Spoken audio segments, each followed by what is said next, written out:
अस्सलाम वालेकुम नाजरीन, आप देख रहे हैं प्रोग्राम रियासत और रवाम और मैं हूं मारिया जद्दू। नाजरीन, विफाकी काबीना के इजलास में सुप्रीम कोर्ट के फैसले पर तहफ़्फ़ुज़ात का इजहार किया गया है।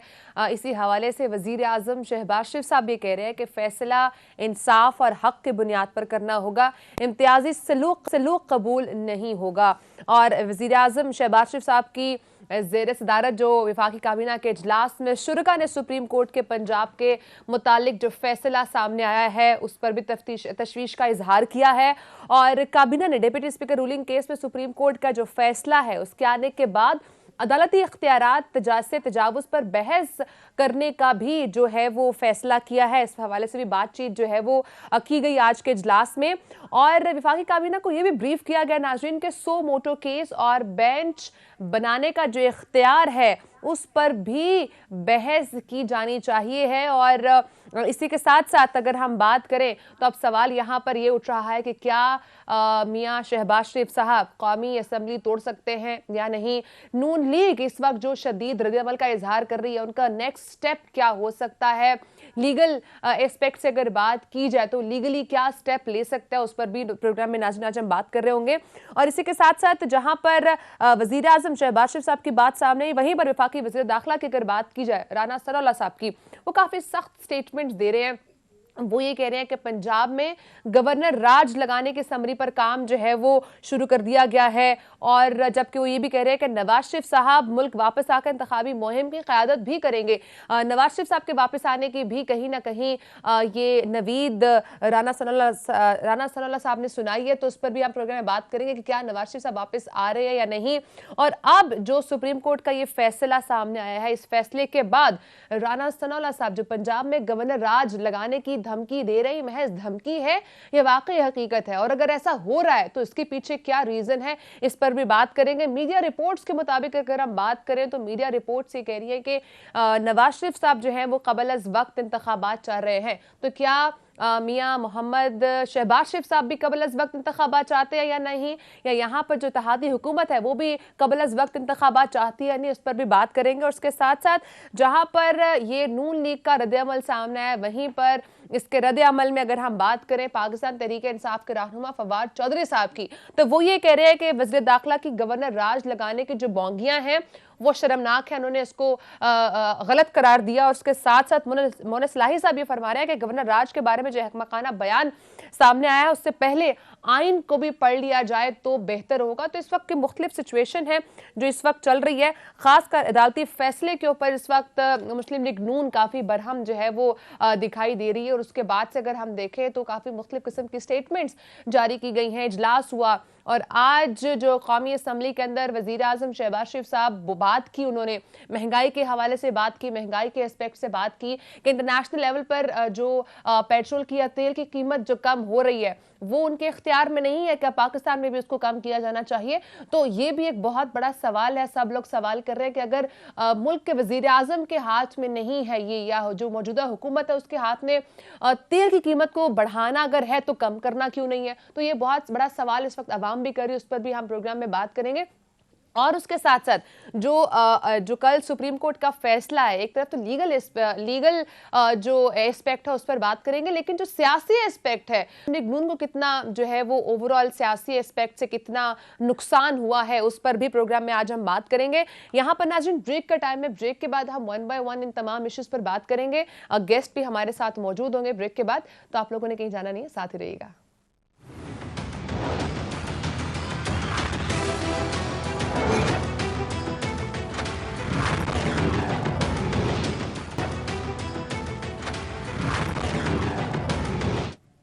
वेलकम बैक नाजरीन हमें प्रोग्राम में ज्वाइन किया है माहिर कानून और तज्जियाकार राजा आमिर अब्बास साहब ने, और स्काइप के थ्रू में ज्वाइन कर रहे हैं सहाफ़ी हैं, तज्जियाकार हैं नसीम सिद्दीकी साहब। सर, आपका ही वॉच के प्रोग्राम को टाइम दिया। आमिर साहब, मैं आपसे प्रोग्राम का आगाज़ करूँगी, कहिएगा कल का जो फैसला सामने आया है उस पर ऑब्वियसली नून लीग का शदीद रद्द-ए-अमल सामने भी आ रहा है, उस एस्पेक्ट से मुख्तलिफ बातें की जा रही हैं, वो कितना लीगली जायज़ है उस पर बात करते हैं। लेकिन सबसे पहले मुझे ये बताइएगा, जो सुप्रीम कोर्ट के फैसले के बाद नून लीग का जो रद्द-ए-अमल सामने आ रहा है, जो तहफ़्फ़ुज़ात सामने आ रहे हैं, ये किस हद तक जायज़ है? देखिए, उनका कोई कानूनी तहफ़्फ़ुज़ तो नज़र नहीं आ रहा। पॉलिटिकल ऑप्टिक्स के लिए वो बार बार ये कह रहे हैं, ये वही उनका तहफ़्फ़ुज़ है कि जो पनामा के बाद भी उन्होंने बातें शुरू की थी, एक नैरेटिव दिया था जिसमें कहना शुरू किया था कि जी ये जजेस बुक से भरे हुए बैठे हैं, फैसले कहीं और लिखे जाते हैं, और उसके बाद वो उन्हीं जजेस से रिलीफ ली, उन्हीं जजेस से बेल ली, और मुझे समझ नहीं आती कि उन्होंने एक सिर्फ कानूनी तहफ़्फ़ुज़ या एक बात की जा रही है कि जी फुल कोर्ट क्यों नहीं कॉन्स्टिट्यूट किया गया। तो इस बेंच को वो शायद भूल गए कि जब कासिम सूरी की रूलिंग की बात थी, इसी बेंच ने कासिम सूरी की रूलिंग को अल्ट्रा कॉन्स्टिट्यूशन कहा था। उन्होंने कहा था कि ये गैर आइनी है, और उस वक़्त चाहे नून लीग हो चाहे पीपल्स पार्टी हो, इन तमाम के तमाम ने कहा था कि जी पाकिस्तान की तारीख़ का, पाकिस्तान की सुप्रीम कोर्ट की तारीख़ का ये एक बहुत आला, बहुत बेहतर, बहुत उम्दा, बहुत आइन के मुताबिक फ़ैसला है, और ये जो जजेस हैं, ये जो सुप्रीम कोर्ट के चीफ़ जस्टिस हैं, इन्होंने कानून की अमलदारी को बिल्कुल अपने जो उसका आइन के मुताबिक लेके चले हैं। लेकिन कल जबकि मैं इस केस में था, ये 2-3 दिन केस चला, जब उनसे पूछा जाता था क्योंकि ये बात कि जनाब वो तो जो वो कहते हैं ना कि लास्ट ओवर में वो बाहर चले गए और उन्होंने बायकॉट किया। 2 दिन तक तो वो इस केस के मेरिट्स पे और इस केस की हियरिंग में मुकम्मल शरीक रहे, और उनके वकला ने इसमें पूरी तफसील से मेरिट्स पे आर्गूमेंट्स किए, और एक ही बात अदालत पूछती थी कि आप बताइए कि जो रूलिंग दी है डिप्टी स्पीकर ने, उसने कहा है कि हमने सुप्रीम कोर्ट की जजमेंट को बेस बना के इनके जो वोट्स हैं उसको काउंट नहीं किया। तो उन्होंने कहा कहाँ हमारी जजमेंट में लिखा हुआ है कि पार्टी हेड नहीं बल्कि पार्टी के जो उनसी पार्लिमानी पार्टी है वो नहीं, बल्कि पार्टी हेड का जो डिसीजन होगा उसको माना जाएगा, जिस पे उनके पास कोई जवाब नहीं था। और मुझे वो सिचुएशन याद आ रही थी कि पनामा का केस जब चल रहा था, चाहे वो ट्रायल कोर्ट में या सुप्रीम कोर्ट में, तो उनसे एक ही सवाल पूछा जाता था कि बताइए जनाब वो मनी ट्रेल किधर है, ये पैसे कहाँ से आए और कैसे आप लंदन लेके गए। तो जिसके जवाब में कभी ये आता था कि जनाब हमने ऑरेंज रिंग बना दी, कभी जनाब हमने मोटरवे बना दी। अदालत आपसे पूछती है मनी ट्रेल दें, और यही यहाँ पे बात हो रही है, अदालत आपसे पूछ रही है कि आप बताइए कहाँ पे वो लिखा हुआ है, बल्कि हमने तो बड़ा क्लियर कर दिया उस जजमेंट में कि इसमें तो लिखा हुआ है पार्टी हेड, ना सिर्फ जजमेंट में लिखा है। उन्होंने कहा जी आइन का आर्टिकल 63(1)(b) को पढ़िए और पढ़ के बताइए कि इसमें लफ्ज़ क्या लिखा है। तो जब वो पढ़ते थे तो लफ्ज़ वहाँ पे पार्लिमानी पार्टी लिखा था कि whoever votes or abstains to vote from against the decision of the parliamentary party, और पार्लियामेंट्री पार्टी के डिसीजन के बाद उन्होंने कहा तब जो है जो पार्टी हेड है उसकी रोल आता है कि अगर कोई पार्लियामेंटेरियन पार्लिमानी पार्टी की डिसीजन की खिलाफ वर्जी करेगा तो तब पार्टी हेड को ये इख्तियार है कि वो एक रेफरेंस भिजवाए और उसकी रुकनीत डिफेक्शन क्लॉज के तहत ख़त्म करे। तो मैं समझता हूँ कि सुप्रीम कोर्ट ने एक बड़े से सादा सा लॉ पॉइंट इसमें इन्वॉल्व था, उस पर इनको फिर तो भी 3 दिन का टाइम दिया। चाहें तो वो रेफरेंस भेज सकते हैं या नहीं भेज सकते? देखिए चौधरी शुजात भी भेज सकते हैं, डिप्टी स्पीकर भी रेफरेंस नहीं, आप कह रही हैं कि इलेक्शन कमीशन को रेफरेंस कतन नहीं भेज सकते, बिल्कुल एब्सोल्युटली नॉट। वो इसमें किसी किस्म का कोई रेफरेंस नहीं भेज सकते, क्योंकि रेफरेंस भेजा जाता है कि अगर आर्टिकल 63(1)(b) की खिलाफ वर्जी हो, और खिलाफ वर्जी क्या होगी कि पार्लियामेंट्री पार्टी ने एक डिसीजन लिया है उसकी कोई खिलाफ वर्जी करता है तो तब पार्टी हेड भेजेगा कि जनाब इन्होंने जो पार्लियामानी पार्टी के अगेंस्ट वोट दिया है। लेकिन कहीं ये आईन पाकिस्तान में नहीं लिखा कि मैंने एक खत भेजा था जो डिप्टी स्पीकर ने जेब में डाला हुआ था और उसने जेब से निकाला और उस खत के इन्होंने खिलाफ वर्जी की है और इनका जो उनसे है रेफरेंस मैं भेज रहा हूँ और इनकी रुकनीत ख़त्म की जाए। तो कब इसमें कानून में 0.001% भी इसकी गुंजाइश नहीं है और ना ही वो भेजेंगे। अब उनके पास तो चौधरी शुजात को तो कोई इतना इससे इशू नहीं है। अब इशू तो आ रहा है कि वो पंजाब में हमजा साहब जो कि 179 वोट लेके बैठे हुए थे और जिस पार्टी के 186 वोट थे उनको साइड पे लाइन कर दिया गया था और 179 वाले को वजीर आला बना दिया गया था। और 17 जुलाई को आपको याद होगा मारिया कि पंजाब की आवाम ने जब वो 20 सीटों पे इलेक्शन हुए तो एक बड़ा वाज़े मैंडेट दे दिया था कि 15 सीटों पे स्वीप करके पीटीआई चली गई थी। तो असल में तो अवाम के मैंडेट का ख्याल रखना चाहिए कि अवाम क्या चाहती है, और अवाम ने वज़ीर आला के लिए वोट दिया पीटीआई को, इमरान खान को। तो ये वो चीज़ें हैं कि जो अल्टीमेटली अब इस मुल्क की अवाम भी देख रही है, और अदालतों ने ये देखना है कि जनाब इस मुल्क में ये जो अवाम का मैंडेट भी अवाम के मैंडेट के अलावा ये जो पॉलिटिकल इंस्टेबिलिटी आ रही है, जिसकी वजह से इकोनॉमिक इंस्टेबिलिटी आ रही है, तो जब तक पॉलिटिकल इंस्टेबिलिटी ख़त्म नहीं होगी आप इकोनॉमिकली स्टेबल हो ही नहीं सकते। और ये बात चीफ जस्टिस साहब ने दोहराई कि ये पंजाब में अप्रैल से लेके अभी तक क्या मजाक बना हुआ है कि वज़ीर आला इतने बड़े सूबे का नहीं बन पा रहा। तो उसी की लाइंस पे फैसला आया और उस पर अमल दरामद भी हो गया, और हमजा साहब अपने घर भी चले गए। ठीक है, अब इसकी लीगल किस तरह से नून लीग आगे प्रोसीड करती है, लेकिन उससे पहले मैं सिद्दीकी साहब आपकी तरफ आऊंगी। कब तक ऐसा होता रहेगा कि जिस पार्टी के हक में फैसला आएगा उसके लिए अदालतें भी ठीक है और जजेस भी ठीक है, लेकिन जब उसके अगेंस्ट ये फैसला आता है तो कोई ना कोई बात शुरू हो जाती है। कुछ दिन पहले अगर मरियम नवाज की स्टेटमेंट कोट करूँ तो वे कहती हैं कि जजेस या अदालतें हवा में फैसले नहीं करती, सबूत चाहिए होते हैं। अभी 1-2 दिन पहले स्टेटमेंट्स आर टोटली डिफरेंट। अगर उससे पहले की सिचुएशन की बात करूँ तो पाकिस्तान तहरीक इंसाफ के मुख्तलिफ रहनुमा खासकर फवाद चौधरी साहब बहुत मुख्तलिफ स्टेटमेंट्स दे रहे थे, लेकिन 1-2 दिन पहले टोटली डिफरेंट स्टेटमेंट्स हो गई हैं। तो ये कब तक ऐसा चलता रहेगा? बिस्मिल्लाहिर्रहमानिर्रहीम। मारिया, बहुत शुक्रिया। देखिए, हमारी पॉलिटिकल पार्टीज और उनके रहनुमाओं को मैच्योरिटी दिखानी पड़ेगी। हर मामले में जो इदारों को ये दाखिल कर लेते हैं या उनके ऊपर तनकीद करना शुरू कर देते हैं, इस चीज़ से एतराज़ करना पड़ेगा। क्योंकि अगर कोई भी सुप्रीम कोर्ट बैठा हुआ है वो कम से कम आपको रिलीफ दे रहा है। इसी सुप्रीम कोर्ट ने पीटीआई के चेयरमैन इमरान खान साहब को सादिक को अमीन करार दिया है। इसी सुप्रीम कोर्ट ने नवाज शरीफ को रिलीफ दिया। शहबाज शरीफ और बिलावल भुट्टो जरदारी को वोट ऑफ नो कॉन्फिडेंस से पहले अदालत में बुलाया, उनको सुना और उनको रिलीफ दिया। तो इन इदारों के ऊपर अगर आपको कोई फैसला पसंद नहीं आता तो चले छोटी मोटी तनकीद आप कर सकते हैं, लेकिन इतनी आगे तक नहीं जाना चाहिए कि उनकी तकरीब में कोई फर्क पड़े। आप देखें कि कल हुकूमत के या मुस्लिम लीग नून की तरफ से ताबड़तोड़ और बड़े गहरे किस्म के हमले किए जा रहे थे, मतलब मैच फिक्सिंग तक बात पहुंचा दी थी। जब हम खुद अपने इदारों की ऐसी बात करेंगे, इन्हीं अदालतों ने मियां नवाज शरीफ को इलाज के लिए बाहर जाने की इजाजत दी। इन्हीं अदालतों ने मरियम नवाज शरीफ को जमानत दी, जबकि वो सजा याफ्ता है इस वक्त। और कितने लोगों को इस तरह का रिलीफ मिलता है, कितने गरीब लोगों को। तो ये बात नहीं होनी चाहिए। मुल्क में आप देखें कि जब आप वोट लेने जाते हैं या वोट की ताकत की बात करते हैं, तो वहां पे तो इस दफा आप देखें कि पंजाब में अचंबा हो गया। वहां पे इमरान खान साहब को वोट मिला है, पीटीआई को वोट मिला है, और वो भी इसलिए मिला है कि इमरान खान साहब ने गली गली कूचे कूचे जाके उन्होंने मेहनत की है और अपना बयानिया जो है उसको उन्होंने वहां पे कैश करवाया। पहले बयानिया मुस्लिम लीग नून लेके आई, मरियम नवाज लेके आई कि वोट को इज्जत दो। उनके इस बयानियों को बहुत तकवीत मिली। और आपने देखा कि जब पीटीआई की गवर्नमेंट थी उस वक्त ज़मनी इंतखाबात जो कि यूजुअली हुकूमतें खुद जीतती हैं, वो अपोजिशन ने जीता। तो मेरे ख्याल से मैदान में आके मुकाबला करना चाहिए। हर वक्त इदारों को बीच में नहीं घसीटना चाहिए। अगर इस वक्त नए इलेक्शंस की बात हो रही है, मेरे ख्याल से वो सबके लिए फायदेमंद है। क्योंकि अगर कल को इलेक्शन अनाउंस हो जाते हैं और इंटरिम गवर्नमेंट आ जाती है, तो आईएमएफ भी उनके साथ टेम्परेरी मुआहदे कर सकती है, क्योंकि उसको श्योरिटी हो जाएगी कि आने वाले इलेक्शन में इलेक्टेड गवर्नमेंट अगले 5 साल के लिए आ जाएगी और फिर हम उनके साथ अगले मुआहदे कर लेंगे। तो पाकिस्तान में स्टेबिलिटी लाने के लिए पॉलिटिकल पार्टीज को मैच्योरिटी शो करनी पड़ेगी।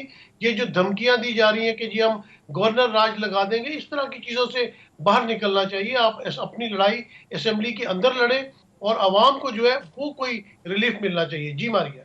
ठीक है, रिलीफ की बात हो रही है, वही बात जो आमिर साहब ने बात की है कि अवामी मैंडेट के ऊपर बात होनी चाहिए। आमिर साहब, अगर मैं आपकी तरफ आऊँ, वफाकी काबीना को आज ब्रीफिंग में बताया गया और इस बात पर डिस्कशन भी हुई है कि सो मोटो केस और बेंच बनाने का जो इख्तियार है वो सिर्फ चीफ जस्टिस साहब के पास नहीं होना चाहिए। क्या इस चीज़ का इख्तियार है वफाकी काबीना को? देखिए, वफाकी काबीना फिर अपने पास इख्तियार रख ले, जैसा कि वो ये इख्तियार रखना चाह रही थी कि बेंच भी वो फिर अपने पास इख्तियार रख लें कि हम अपनी मर्जी से बेंच बनाएंगे। देखिए, आर्टिकल 184(3) को अगर पढ़ा जाए, जिसके तहत सो मोटो लिया जाता है, या आईन पाकिस्तान को पढ़ा जाए, तो जो किसी भी सिटीज़न ऑफ पाकिस्तान के फंडामेंटल राइट्स हैं, तो सुप्रीम कोर्ट ऑफ पाकिस्तान उसकी मुहाफ़िज़ है। ये सुप्रीम कोर्ट ऑफ पाकिस्तान की कॉन्स्टिट्यूशनल ड्यूटी है कि कहीं भी अगर किसी शख्स का फंडामेंटल राइट इंक्रोच हो रहा है और वहाँ पे एक क्वेश्चन ऑफ पब्लिक इम्पोर्टेंस आता है तो सुप्रीम कोर्ट या तो किसी पिटीशन पे या अज खुद या किसी भी तरीके से उस पर नोटिस ले सकती है, क्योंकि कल जो ये केस चला था इसमें जो फंडामेंटल राइट अवाम का इन्वॉल्व था, लोगों को पता होना चाहिए कि जो आईन पाकिस्तान है वो हर सिटीज़न ऑफ पाकिस्तान को एक बुनियादी हक देता है कि उनके ऊपर जो गवर्नमेंट हो वो गवर्नमेंट लॉफुली इलेक्टेड और लॉफुली प्लेस्ड गवर्नमेंट हो, कानूनी हुकूमत हो जो उनके ऊपर हुकूमत कर रहे हैं। तो अगर वहाँ पे एक 179 वाले आ जाते हैं 186 को हटा के, और अवाम ने जिन्होंने 10 लोगों को वोट दिया हुआ है 10 कॉन्स्टिट्यूंसीज में, उनके वोट उठा के अगर एक डिप्टी स्पीकर जिसने गालिबन वो फैसला पढ़ा भी नहीं था, जिसने सुप्रीम कोर्ट के फैसले पे रिलाई करते हुए, जिसका उसको I am can bet on it कि उसको उसकी एबीसी भी नहीं पता होगी, वो उठा के उस वोट को साइड पे फेंक देता है, तो ये चीज़ें फिर कंफ्यूजन हो गई पार्लिमानी पार्टी में और पार्लिमानी हेड के। नहीं, कंफ्यूजन नहीं था, दिस वाज ऑल। आपने देखा होगा कि वो जरदारी साहब 5 घंटे वहाँ पे रहे चौधरी शुजात साहब के पास, तो वहाँ पे क्या कर रहे थे, और उसके बाद हमने देखा वो मुस्लिम लीग नून वाले नारे लगा रहे थे, एक जरदारी सब पे भारी। तो ये वो चीज़ें हैं कि हमारी जो डर्टी पॉलिटिक्स होती है उस डर्टी पॉलिटिक्स को रोकने के लिए, और अब अगर ये कह रहे हैं कि जनाब सुप्रीम कोर्ट को वफाकी काबीना अगर कंट्रोल करेगी, तो आइन में ये जो 3 हमारे पिलर्स हैं, जिसमें लेजिस्लेटर्स हैं, जिसमें अदलिया है, जिसमें एग्जीक्यूटिव है, इनके अपने अपने रोल वाज़े हैं, ये एक दूसरे के ऑर्बिट में जाके वहाँ पे मिक्स नहीं कर सकते और उनको ओवरशैडो नहीं कर सकते। तो मुझे ये सिर्फ वो बातें हैं कि जैसे ये गीदड़ भपकियां देते हैं कि जी हम गवर्नर राज लगा देंगे, गवर्नर राज के मामले पर आमिर साहब ब्रेक के बाद मैं इस पर आप पे आऊंगी, और नवाज शरीफ साहब क्या चाहते हैं, वो क्या सोच रहे हैं और अपनी पार्टी को किस तरह से इस वक्त क्या पैगाम दे रहे हैं, ब्रेक के बाद इस पर भी बात करेंगे, लेकिन ब्रेक के बाद।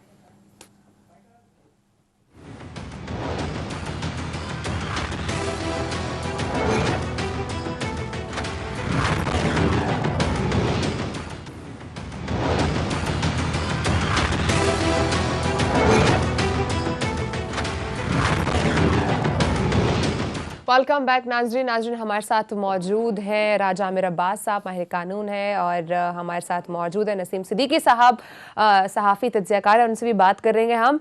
आमिर साहब आपकी तरफ आऊंगी। ब्रेक पर जाने से पहले आप बात कर रहे थे गवर्नर राज की। राना सदुल्लाह साहब ने एक धमकी दी है, वो कहते हैं अगर हमें किसी ने रोका कि हमारे पंजाब के अंदर नहीं आ सकती या फला शख्स नहीं आ सकता, तो हम इस पर वर्किंग कर रहे हैं और कुछ टाइम में भी शायद समरी भी जो है वो जारी कर दी जाए इस हवाले से। ये महज धमकी है गवर्नर राज लगाने की, या ये वाकई इसमें कोई हकीकत है और ये लग सकता है? देखिए, 2 बातें हैं। एक तो गालिबन ये जो कल और परसों का एपिसोड है, इसमें एक बड़ी अनफॉर्चुनेट चीज़ हुई कि चलें कोई पॉलिटिकल पार्टी तो बात करती होगी, लेकिन हुकूमत के 2 सिटिंग मिनिस्टर्स थे, एक उसमें जो लॉ मिनिस्टर थे, उन्होंने अदालत में आके एक तरह से अदालत पे अपना अदम एतमाद किया और कहा कि जनाब आप इस केस को ना सुनिए, बल्कि एक इसमें फुल कोर्ट तश्कील दें, और जब फुल कोर्ट बन जाएगा तो उसके बाद हम देखेंगे कि हमने क्या करना है। जिस पे चीफ जस्टिस साहब ने बड़े वाज़े तौर पे कहा कि जनाब आपको कोई फ़ौरन शॉपिंग की इजाज़त नहीं है कि आपकी मर्ज़ी की चीज़ हो तो आप रुक जाएं और ले लें, और ना हो तो आप आगे चल पड़ें, ऐसे नहीं होता। और नंबर 2, आपको याद होगा कि एक प्रेस कॉन्फ्रेंस हुई थी रात को वज़ीर आज़म हाउस में गालिबन या ऑफिस में, और उसमें बिलावल भुट्टो साहब ने भी ये कहा था कि जनाब ये 3 रुकनी बेंच, चीफ जस्टिस साहब का बेंच, इसको हम नहीं मानेंगे और एक फुल कोर्ट तश्कील दिया जाए। और वो सिटिंग फॉरेन मिनिस्टर हैं, एक लॉ मिनिस्टर, एक फॉरेन मिनिस्टर, सुप्रीम कोर्ट पे अपने चीफ जस्टिस पे और उनके बेंच पे अगर अदम एतमाद कर रहे हैं, तो ये दुनिया में कोई अच्छा एक मैसेज नहीं लेके जाते।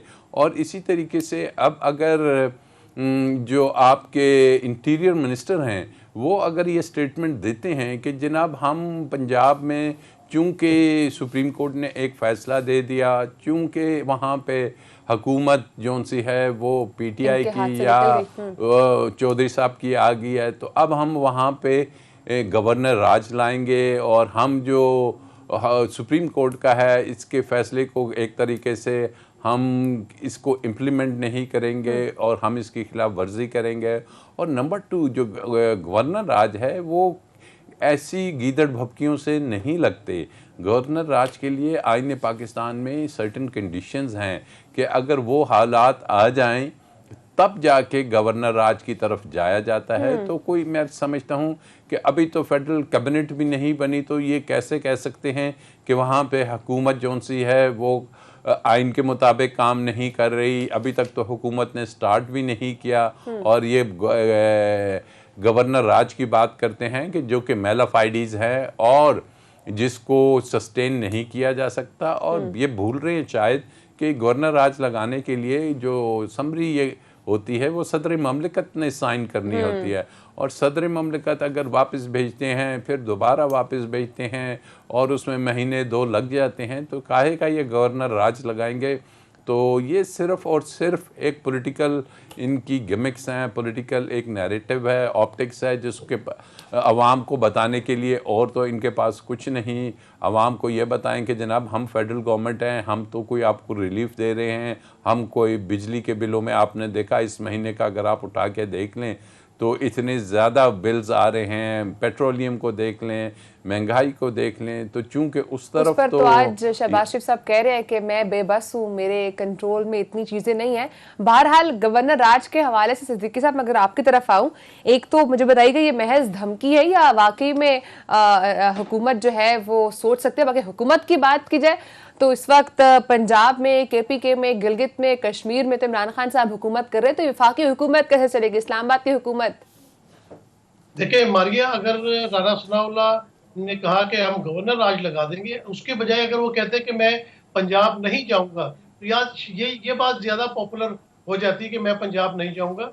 बहरहाल उन्होंने जो 25 मई को अवाम के साथ जुल्म सितम किया था, मेरे ख्याल से उनको इस बात का भी डर है कि वो उनको कटहरे में लाया जा सकता है। दूसरी तरफ देखें कि बिल्कुल राजा साहब ने सही बात की कि ये गीदड़ भक्तियों वाली बात है। जिस तरह जरदारी साहब ने शहबाज शरीफ के होते हुए गवर्नर राज लगाया था तो कोर्ट ने उसको 72 घंटे में उड़ा के रख दिया था। अभी इनको इतनी जो सुबकी हुई है सुप्रीम कोर्ट में, अच्छा सुप्रीम कोर्ट में जो फैसला है उसके बारे में बहुत चहमे गोई हो रही है।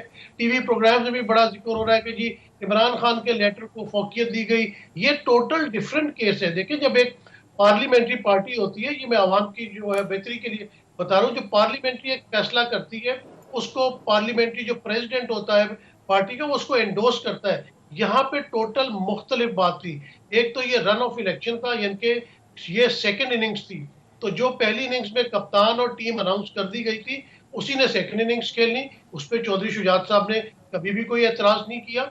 और जब एक पार्लियामेंट्री और चौधरी शुजात साहब ने एक फैसला कर लिया कि परवेज इलाही हमारे लीडर हैं, तो उम्मीदवार है बल्कि, तो उसमें जब एंड मौके पे एंड में आके जो प्रेसिडेंट ऑफ द पार्टी है वो डेविएट करता है, तो डिफेक्शन तो उसने की है ना, पार्लियामेंट्री पार्टी ने तो नहीं की। और पार्लियामेंट्री पार्टी ने जो फैसला किया था उसी उम्मीदवार को वोट दिया और वो उम्मीदवार भी उनका अपनी पार्टी का है। तो ये एक टोटल डिफरेंट केस था। इसका सिनेरियो पहले वाले वाकयात में नहीं मिलता, क्योंकि जो पहले वाले वाकयात थे उसमें पार्लियामेंट्री पार्टी और पार्टी प्रेसिडेंट ने जो फैसला किया था, जो मुनर्रिफीन थे वो उस फैसले के खिलाफ गए थे, उन्होंने दूसरी पार्टी के कैंडिडेट को वोट दिया था। तो इस बात को इतना मिक्सअप किया गया है और लगता है कि उनके साथ बहुत ज्यादती होगी। तो ये बड़ा ओपन एंड शट केस था, बड़ा सिंपल केस था। दूसरी बात यह कि आप देखें कि जब से 18वीं तरमीम आई है पाकिस्तान में तर्ज हुक्मरानी टोटली बदल चुकी है। सूबे वहां पे बाइख्तियार है और खास तौर पे जो पंजाब इतना बड़ा सूबा है, 13 करोड़ की आबादी है। कहा यह जाता है कि जिसका राज वहां पे, जिसकी हुकूमत वहां पे, समझे पूरे पाकिस्तान में उनकी हुकूमत है। और अगर आपकी पंजाब में हुकूमत है, आपके पास KPK में है, गिलगित बल्तिस्तान में है, कश्मीर आपके पास है, आप तो बहुत स्ट्रांग है। और आप जो वफाक में जिस तरह हुकूमत बैठी हुई है वो इस वक्त बहुत वीक हो गई है। उन्हें भी अंदाजा है कि शोरो होगा जो आपको नजर आ रहा है। अभी बिलावल साहब की आपने जिस तरह प्रेस कॉन्फ्रेंस सुनी, तो जब उन्होंने, यही चीफ जस्टिस थे, यही बेंच था, उन्होंने आपके हक में फैसला दिया था, उस वक्त तो आपको अदालती कार्रवाई भी पसंद आई थी, आपको कोई जुडिशियल रिफॉर्म्स लाने की भी जरूरत पेश नहीं आई थी। अब अगर आप सोच रहे हैं कोई आईनी तरीका निकाल सकते हैं तो ले आए, उससे किसी को कोई एतराज नहीं है। लेकिन आने वाले दिनों में ये टेंशन बढ़ेगी और मुझे लगता है कि PTI की गवर्नमेंट हो सकता है कि कौमी असेंबली में पहुंच जाए, वो वहां पे बैठ जाए और वो अब वोट ऑफ नो कॉन्फिडेंस इनके खिलाफ लाने की कोशिश करें, क्योंकि जो 20 उनके मुनर्रफीन है उन्होंने भी देख लिया कि जो पंजाब में मुनर्रफीन थे उनका क्या हाल हुआ है। तो हो सकता है कि वो इनकी तरफ वापस आ वोट जाए। ऑफ नो बाप कॉन्फिडेंस पार्टी पेश कर सकते हैं। नाराज है जी, बिल्कुल, और बाप पार्टी भी नाराज है, एमक्यूएम भी इस वक्त नाराज है। तो सिचुएशन जो है वो T20 मैच की तरह दिन ब दिन जो है वो तब्दील होती जा रही है, और आने वाले दिनों में हुकूमत को बहुत ज्यादा टफ टाइम मिलेगा। मैं आमिर साहब से पूछ लेती हूँ, ये हो सकता है पॉसिबल आमिर साहब, ये जो वोट ऑफ नो कॉन्फिडेंस की बात कर रहे हैं सिद्दीकी साहब? देखिए, मेरे ख्याल इसकी तो ज़रूरत भी नहीं है। वोट ऑफ नो कॉन्फिडेंस से ज़्यादा इम्पॉर्टेंट एक चीज़ है कि सदर ममलिकत को आईन पाकिस्तान ये इख्तियार देता है कि वो सिटिंग वज़ीर आज़म हैं उनसे ये दरख्वास्त करें कि जनाब आप अपनी मेजॉरिटी दिखाइए इस हाउस में, और जो मेजॉरिटी दिखानी होती है, जो टोटल नंबर ऑफ सीट्स हैं उसकी मेजॉरिटी उनको दिखानी पड़ेंगी, और जो कि सिर्फ 2 वोटों से उनके पास ये पूरी गवर्नमेंट खड़ी है। और उसमें अगर 2 या 4 या 6 वोट कम हो जाते हैं तो फिर ऑटोमेटिकली इसको पीटीआई को भी आने की ज़रूरत नहीं, ये इनका काम है कि वो अपनी मेजॉरिटी दिखाएं, तो उसमें ये ऑटोमेटिकली बाहर आउस्ट हो जाएंगे। लेकिन मैं समझता हूँ कि उससे पहले इनकी अंदरूनी जो पॉलिटिक्स है PMLN की, उसमें जो 2 धड़े बन चुके हैं, ख़ासकर जो मियाँ नवाज शरीफ या मरियम बीबी हैं, वो तो अब ओपनली ये कह रहे हैं कि हम तो चाहते ही नहीं थे कि हुकूमत ली जाए, और वो तो ये कह रहे हैं कि जी हुकूमत को ख़त्म कीजिए और जितना जल्द मुमकिन है जनरल इलेक्शंस की तरफ जाए। और मियाँ साहब शहबाज शरीफ साहब ये कह रहे हैं कि जी ठीक है, हम जौन सी हैं उसमें एक जुडिशल रिफॉर्म्स लेके आएंगे। भाई, आपके ख़िलाफ़ फैसला आता है तो आपको जुडिशल रिफॉर्म्स, और जुडिशल रिफॉर्म्स लाने के लिए आपको कोई जो कानून साजी है वो स्टैट्यूटरी नहीं करनी पड़ेगी, आइनी कानून साजी करनी पड़ेगी, उसमें आइन में अमेंडमेंट करनी पड़ेगी। तो आइन में तो आपके पास 190 आदमी बाहर हैं, 2/3 की तो बात ही नहीं हो सकती। फिर ये आवाम को बेवकूफ़ बनाने की बातें हैं कि जनाब हम कोई इसमें जुडिशल रिफॉर्म्स लेके आएंगे, कोई अमेंडमेंट्स लाएंगे, उसके लिए कॉन्स्टिट्यूशन का ये एक डॉट भी चेंज नहीं कर सकते। तो एक्चुअली जो बात है कि वो ये खुद कंफ्यूज हैं कि अभी आपने बात की आमिर साहब के, जिस तरह से भी मीडिया रिपोर्ट भी सामने आ रही है कि नवाज शरीफ साहब कबल अज़ वक्त इंतखाबात चाहते हैं, इसमें मरीम नवाज साहिबा भी ऑब्वियसली हैं। एक पार्टी ये चाह रही है कि कबल अज़ वक्त इंतखाबात हों, लेकिन शहबाज शरीफ साहब अगर चाह भी रहे हैं कि कबल अज़ वक्त इंतखाबात हो, लेकिन इत्तेहादी जमातें ये नहीं चाह रही हैं इस वक्त कबल अज़ वक्त इंतखाबात, बिकॉज वो इस वक्त पावर को एंजॉय भी कर रहे हैं। तो आप क्या समझते हैं, क्या ऐसा पॉइंट होगा जो इत्तेहादियों को कन्विंस कर सकेंगे इस कबल अज़ वक्त इंतखाबात के लिए, क्योंकि इस वक्त मैक्सिमम लोग कबल अज़ वक्त इंतखाबात ही चाहते हैं एक्सेप्ट इत्तेहादी? देखिए, इत्तेहादी की तो जो नेशनल असम्बली है, शहबाज शरीफ को ज़रूरत नहीं, वो सिर्फ एक समरी भेज दें प्राइम मिनिस्टर को डिसोल्यूशन ऑफ असम्बलीज़ की, तो कौमी असम्बली तो डिज़ोल्व हो जाएगी। इत्तेहादियों की जहाँ तक बात है तो सिंध में ऑब्वियसली पीपल्स पार्टी की गवर्नमेंट है, और वहाँ पे जब तक पीपल्स पार्टी नहीं मानेगी तो जनरल इलेक्शंस जो है तमाम मुल्क में होते हुए नज़र नहीं आएंगे। लेकिन पीपल्स पार्टी भी कब तक इस चीज़ को रोक पाएगी कि अगर वो सिंध में नहीं कराती और पूरे मुल्क में अगर जनरल इलेक्शंस हो रहे हैं तो उसको सियासी तौर पे इसका फ़ायदा नहीं होगा, क्योंकि फिर नेशनल असम्बली में वो इलेक्शन सीटें नहीं जीत पाएंगे। तो द मोमेंट अगर शहबाज शरीफ एक रेजोल्यूशन की बात करते हैं, सदर साहब के पास उनकी समरी चली जाती है, और अगर कौमी असम्बली डिज़ोल्व हो जाती है तो सूबाई असम्बली के मैं समझता हूँ वो भी डिज़ोल्व हो जाएंगी। और जो अल्टीमेट है इस मुल्क का सलूशन, वो सलूशन मारिया सिर्फ और सिर्फ अवाम के पास है, और उसके लिए बेहतरी तब ही आएगी कि जब अवामी मैंडेट को आप सामने रखेंगे और अवाम चुनाव करेगी, और अवाम कहेगी कि जनाब इस मुल्क से ना कोई आपकी टेक्निकल गवर्नमेंट ला के इसको ठीक कर सकती है, ना कोई आप ये कह सकते हैं कि जी हम बड़े इकोनॉमिस्ट ले आएंगे और वो बैठ के कोई ऐसी हुकूमत, कौमी हुकूमत बना दी जाए या बाहर से लोग लाएं। वाहिद हल अर्ली फ्री एंड फेयर, सबसे इम्पोर्टेंट चीज़ है फ्री एंड फेयर इलेक्शंस होने, और उसके लिए जो इम्पोर्टेंट चीज़ है वो जो इलेक्शन कमीशन ऑफ पाकिस्तान है, PTI जो उस पर अदम एतमाद कर चुकी है, उसको रिकॉन्स्टिट्यूट करना होगा, नया इलेक्शन कमीशन बनाना होगा, और देखते हैं कि अब उस सिलसिले में क्या इलेक्शन कमिश्नर रिज़ाइन करते हैं या क्या किस अंदाज में उसको लेके ये आगे बढ़ेंगे। Otherwise free and fair elections. और नंबर 2 आपके इल्म में है 2 बड़ी इंपॉर्टेंट पिटिशंस, एक इसी हफ्ते लग गई है, एक में आज वो लगे हुए थे ऑब्जेक्शंस कि जनाब ये पिटिशन अंडर ऑब्जेक्शंस थी सुप्रीम कोर्ट में, और वो पिटिशन थी ओवरसीज सिटीजन्स को वोट का राइट देने का। तो ये 2 इश्यूज़ अगर सुप्रीम कोर्ट डिसाइड कर देती है कि एक तो वो जो नैब की अमेंडमेंट्स हैं उसको रिवर्स कर देती है कि जनाब ये अमेंडमेंट्स पर्सन स्पेसिफिक है, चंद लोगों के फ़ायदे के लिए, और पार्लियामेंट ने इसलिए पास किया है कि तमाम पार्लियामेंटेरियंस जो इस वक्त बैठे हुए हैं वो खुद मेगा करप्शन के केसेस में इन्वॉल्व हैं। और नंबर 2 वो अगर इस नतीजे पे आते हैं कि आईन पाकिस्तान और सुप्रीम कोर्ट ऑफ पाकिस्तान की पुरानी जजमेंट्स इस बात को कह चुकी हैं कि जो ओवरसीज़ पाकिस्तानी हैं उन्हें भी उतना ही वोट का राइट है, तो ये वो चीज़ें हैं कि अगर डिसाइड होती हैं, इसलिए इनको अब जुडिशियल रिफॉर्म्स याद आ रही हैं, इसीलिए अब इनको सुप्रीम कोर्ट के कि जी हम उनके जो पावर्स हैं वो कम करेंगे, तो ऐसे नहीं हो सकता। रिफॉर्म्स तो हर सेक्टर में इस वक्त जो है वो बहुत जरूरी हो चुका है। सिद्दीकी साहब आपकी तरफ आऊंगी। शहबाज साहब आज फरमा रहे थे कि मैं हूँ वही हूँ, जैसे सड़कें भी बनाई हैं, लैपटॉप्स भी दिए हैं, पुल भी बनाए हैं। इंसान के हाथ में सिर्फ कोशिश होती है, बाकी रिजल्ट्स अल्लाह ताला के हाथ में होते हैं।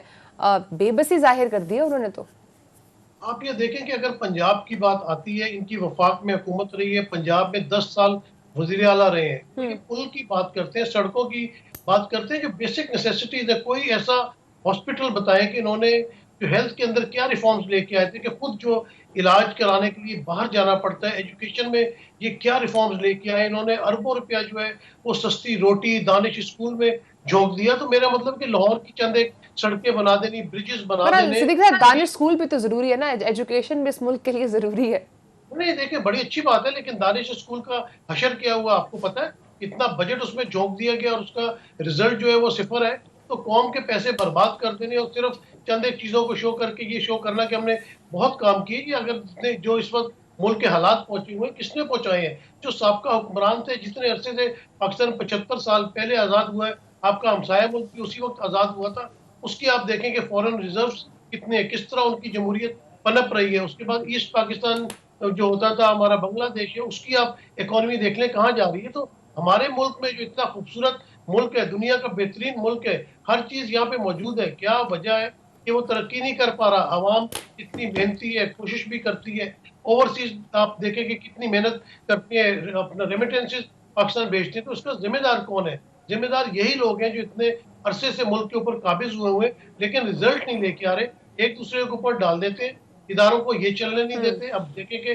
सुप्रीम कोर्ट के ऊपर हमले के ऊपर हमला हो रहा है। तो इस तरह की चीजें नहीं होनी चाहिए। इस वक्त इन सबको मिलजुल के बैठना चाहिए और पाकिस्तान की बेहतरी के लिए सोचना चाहिए, अवाम की बेहतरी के लिए सोचना चाहिए। जी मारिया। ठीक है, आवाम की बेहतरी के लिए सोचना चाहिए। बहरहाल जो भी हुकूमत आती है उसका अल्टीमेट पर्पस कहीं ना कहीं ये होता भी है, होना चाहिए भी, कि आवाम की बेहतरी के लिए जो है वो काम किया जाना चाहिए। बहुत शुक्रिया राजा मेरा बास साहब, माहिर कानून सर, आपने हमें टाइम दिया। बहुत शुक्रिया नसीम सिद्दीकी साहब, तज्जियाकार, आपने हमें प्रोग्राम में टाइम दिया, आपका बहुत शुक्रिया। नाज़रीन, प्रोग्राम खत्म हो चुका है, इंशाल्लाह आपसे कल फिर मुलाकात होगी। अपना बहुत सारा ख्याल रखिएगा। अल्लाह हाफ़िज़।